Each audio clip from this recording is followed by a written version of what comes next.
नमस्ते। आज के इस एक्सप्लेनर में हम एक बेहद ही खूबसूरत और गहरी कहानी पर बात करने वाले हैं, जिसका नाम है द ग्रैंडमदर्स लैम्प, यानी दादी और मिट्टी का दीपक। ये सिर्फ एक कहानी नहीं है, बल्कि जब इंसान घोर निराशा में घिर जाता है तो उससे बाहर निकलने का एक बहुत ही शानदार और व्यवहारिक मनोवैज्ञानिक ढांचा है। तो चलिए, बिना किसी देरी के इस कहानी की गहराइयों में उतरते हैं। सीधे चलते हैं पहले हिस्से की तरफ, उदासी में डूबा एक गांव। जरा सोचिए, एक बेहद ठंडी और बारिश वाली शाम है। एक ऐसा गांव जहां का पूरा समुदाय सामूहिक उदासी और मायूसी के भारी बोझ तले दबा हुआ है। एक तरफ गांव वालों के अंधहीन संघर्ष हैं। किसी की फसल पूरी तरह बर्बाद हो गई है तो किसी का व्यापार ठप पड़ा है। लोग गंभीर बीमारियों और भारी कर्ज से जूझ रहे हैं। लेकिन अब इस विरोधाभास को देखिए। वहीं दूसरी तरफ एक बूढ़ी दादी हैं जो एक बहुत ही साधारण सी मिट्टी की झोपड़ी में रहती हैं। फिर भी उनके चेहरे पर हमेशा एक शांत और सच्ची मुस्कान रहती है। ये तुलना तुरंत ही दिमाग में एक सवाल पैदा करती है कि भाई, इतनी विषम परिस्थितियों में भी कोई इंसान हमेशा खुश कैसे रह सकता है। इस बड़ी तस्वीर को देखने के बाद हमारी कहानी का फोकस शिफ्ट होता है एक खास महिला पर, रचना। रचना इस वक्त बहुत गहरे दर्द में है। उसके पति का काम बंद हो चुका है, परिवार में पैसों की भारी किल्लत है और उसका बेटा लगातार बीमार रहता है। इस वजह से वो हर रात रोती है। देखिए, रचना की ये व्यक्तिगत चिंता और उसका ये सोचना कि मुसीबतें सिर्फ उसी को अपना निशाना बना रही हैं, असल में पूरे गांव की सामूहिक मानसिक स्थिति को ही बहुत बेहतरीन ढंग से दर्शा रहा है। और यहीं से चीजें एक नया मोड़ लेती हैं। आते हैं दूसरे हिस्से पर, दादी और मिट्टी का दीपक। अपनी इस चरम निराशा से हार कर और अपने सवालों का जवाब ढूंढते हुए रचना आखिर में उसी बूढ़ी दादी के पास पहुंचती है। जब वो वहां जाती है तो दादी बहुत ही इत्मीनान से अपने आंगन में पौधों को पानी दे रही थी। भगवान से शिकायत करती हुई और फूट फूट कर रोती हुई रचना को देखकर दादी उसे अपने पास बिठाती हैं। फिर वो अंदर से एक छोटा सा मिट्टी का दीपक लाती हैं, उसे जलाती हैं और एक बहुत ही सरल लेकिन बहुत ही गहरा सवाल पूछती हैं। रचना, ये दीपक अंधेरे में क्यों जलता है? जरा एक पल के लिए रुककर इस साधारण से सवाल के पीछे छिपे वजन को महसूस कीजिए। रचना बहुत ही सीधा सा जवाब देती है कि दीपक इसलिए जलता है ताकि अंधेरा दूर हो सके। और तब दादी वो बात कहती हैं जो इस पूरे पाठ की असल जान है। वो कहती हैं, अंधेरा कभी खत्म नहीं होता, लेकिन एक छोटा सा दीपक उसे कमजोर जरूर कर देता है। ये बात बहुत ही खूबसूरती से समझाती है कि देखिए, कठिनाइयां तो जीवन की एक सच्चाई है, वो हमेशा रहेंगी। लेकिन अगर हम जानबूझकर उम्मीद का एक छोटा सा कदम भी उठाते हैं ना, तो वो उस निराशा की ताकत को तोड़कर रख देता है। तो असल में बात क्या है? बात है एक चुनाव की। दादी जीवन की मुश्किलों के सामने हमारी दो बुनियादी प्रतिक्रियाओं को सामने रखती हैं। एक है डर चुनना और दूसरा है उम्मीद चुनना। वो समझाती हैं कि मुश्किलें तो हर इंसान के जीवन में आएंगी, लेकिन असली पावर इस बात में है कि हम उन हालात का सामना कैसे करते हैं। क्या हम डर और शिकायतों को चुनेंगे या फिर उम्मीद और कृतज्ञता को? ये एक बहुत ही शक्तिशाली मनोवैज्ञानिक चुनाव है जिसका सामना हम सभी को कभी ना कभी करना ही पड़ता है।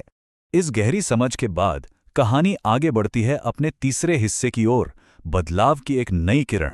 दादी की उस एक बात को अपने अंदर उतारने के बाद रचना एक बहुत ही जबरदस्त बदलाव की शुरुआत करती है।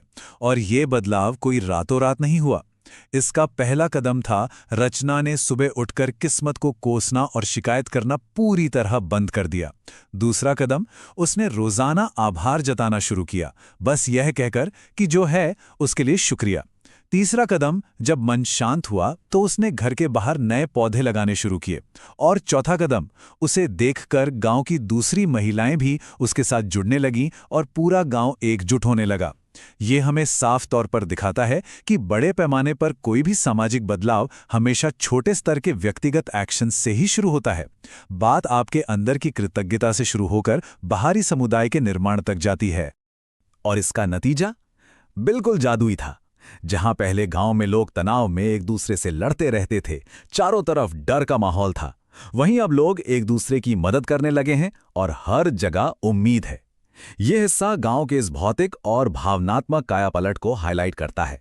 यह साफ दिखाता है कि कैसे नजरिए में एक छोटे से सामूहिक बदलाव ने आपसी झगड़ों को खत्म कर दिया और लोगों को एक दूसरे का सहारा बना दिया। अब हम पहुंचते हैं इस कहानी के सबसे भावुक मोड़ पर। चौथा और आखिरी हिस्सा, जीवन बदलने वाली आखिरी सीख। सबको अंधेरे में रास्ता दिखाने वाली वो प्यारी दादी बहुत गंभीर रूप से बीमार पड़ जाती हैं। ये खबर सुनते ही पूरा गांव, जो अब पूरी तरह से बदल चुका है, उन्हें देखने और उनके आखिरी शब्द सुनने के लिए एक साथ इकट्ठा हो जाता है। अपनी कमजोर आवाज में दादी जो कहती हैं, वो इस पूरी कहानी का सबसे मूल मंत्र है। अगर मन में उम्मीद जिंदा है तो इंसान कभी हार नहीं सकता। जाते जाते उन्होंने ये याद दिला दिया कि जीवन में हमारी सबसे बड़ी ताकत बैंक बैलेंस या पैसा नहीं है, बल्कि हमारी सोच है, हमारी अटूट और लचीली मानसिकता है। इसी संदेश के साथ दादी तो हमेशा के लिए अपनी आंखें मूंद लेती हैं, लेकिन उनकी ये सीख हर गांव वाले के दिल में अमर हो जाती है। अगर हम इस कहानी से थोड़ा पीछे हटकर एक प्रैक्टिकल टूलकिट तैयार करें, तो स्रोत सामग्री हमें ये 3 स्पष्ट निष्कर्ष देती है। पहला, डर के बजाय विश्वास को चुनें। दूसरा, शिकायतों के बजाय हमेशा आभार को चुनें। और तीसरा, हार मान लेने के बजाय धैर्य को चुनें। देखिए, ये कोई साधारण सा प्रवचन नहीं है। ये इंसान के सबसे बुरे और अंधकारमय समय से बाहर निकलने के लिए एक बेहद सॉलिड और प्रूवन मनोवैज्ञानिक रणनीति है। और ये आखिरी कोट इस पूरे एक्सप्लेनर के सार को एक बहुत ही बेहतरीन रूपक में समेट देता है। अंधेरे को कोसने से बेहतर है एक दीपक जलाना। ये विचार हमें निष्क्रिय होकर खुद को हालात का पीड़ित मानने की मानसिकता से बाहर निकालता है और एक सकारात्मक प्रोएक्टिव एक्शन लेने के लिए प्रेरित करता है। हालात कितने भी खराब क्यों ना हों, सिर्फ शिकायत करने से कुछ नहीं होगा। समाधान के लिए उठाया गया एक छोटा सा कदम ही असल में गेम चेंजर होता है। तो आज के इस एक्सप्लेनर को खत्म करते हुए एक बहुत ही गहरा सवाल मैं आपके सामने छोड़ना चाहूंगा। जब जिंदगी में घोर अंधकार छा जाए, आपको कुछ समझ ना आए, तो आगे बढ़ने का रास्ता रोशन करने के लिए आप अपना कौन सा छोटा सा मिट्टी का दीपक चुनेंगे? दादी की उस शाश्वत सीख पर विचार कीजिए और सोचिए कि रोजमर्रा की वो कौन सी छोटी छोटी उम्मीद और कृतज्ञता की आदतें हैं जिन्हें अपनाकर आप किसी ही बड़ी से बड़ी चुनौती को पार कर सकते हैं। उम्मीद है कि यह विश्लेषण आपको पसंद आया होगा और इससे कुछ नया सोचने का नजरिया मिला होगा। चलिए मिलते हैं अगले विषय के साथ।